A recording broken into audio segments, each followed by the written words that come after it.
రథసప్తమి 4 యుగాల దేవుడు శ్రీ లక్ష్మీ చెన్నకేశవ స్వామి వారి రథసప్తమి వేడుకలు ఫిబ్రవరి 4వ తేదీ మంగళవారం రోజున సూర్యోదయం మొదలు చంద్రోదయం వరకు శ్రీ లక్ష్మీ చెన్నకేశవ స్వామి వారు ఒకే రోజు 7 వాహనాలలో 4 మాడవీధులలో విహరిస్తూ భక్తులను స్వామివారు అనుగ్రహిస్తారు. ఈ కార్యక్రమం మార్కాపురం శాసనసభ్యులు శ్రీ కందుల నారాయణరెడ్డి గారి సహాయ సహకారాలతో మరియు రథసప్తమి సేవా సంఘం దేవస్థానం ఈవో గారి ఆధ్వర్యంలో అంగరంగ వైభవంగా జరుగును.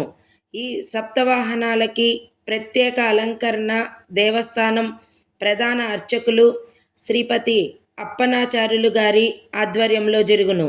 ఉదయం 5:30 సూర్యప్రభ వాహనం, ఉదయం 9 గంటలకి శేషవాహనం, ఉదయం 11 గంటలకి గరుడ వాహనం, మధ్యాహ్నం 1 గంటకి హనుమంత వాహనం, మధ్యాహ్నం 2 గంటలకి చక్రస్నానం, మధ్యాహ్నం 4 గంటలకి కల్పవృక్ష వాహనము, సాయంత్రం 5 గంటలకి వెండి రథోత్సవం, రాత్రి 8 గంటలకి చంద్రప్రభ వాహనం. కావున పట్టణ ప్రజలు మరియు పరిసర ప్రాంతాల భక్తులందరూ స్వామివారి సప్తవాహనాలు తిలకించి స్వామివారి కృపకి పాత్రులు కావాల్సిందిగా కోరుచున్నాము. ముఖ్య గమనిక: శ్రీ లక్ష్మీ చెన్నకేశవ స్వామి వారి రథసప్తమి వేడుకలకు విచ్చేసిన భక్తులందరికీ the cloth and readymade association వారి ఆధ్వర్యంలో మెయిన్ బజార్లో ఉదయం టిఫిన్, మధ్యాహ్నం భోజనం, సాయంత్రం అల్పాహారం, ప్రసాదం వినియోగం ఉంటుంది. కావున భక్తులందరికీ ఇదే మా ఆహ్వానం. జై చెన్నకేశవ, జై జై చెన్నకేశవ.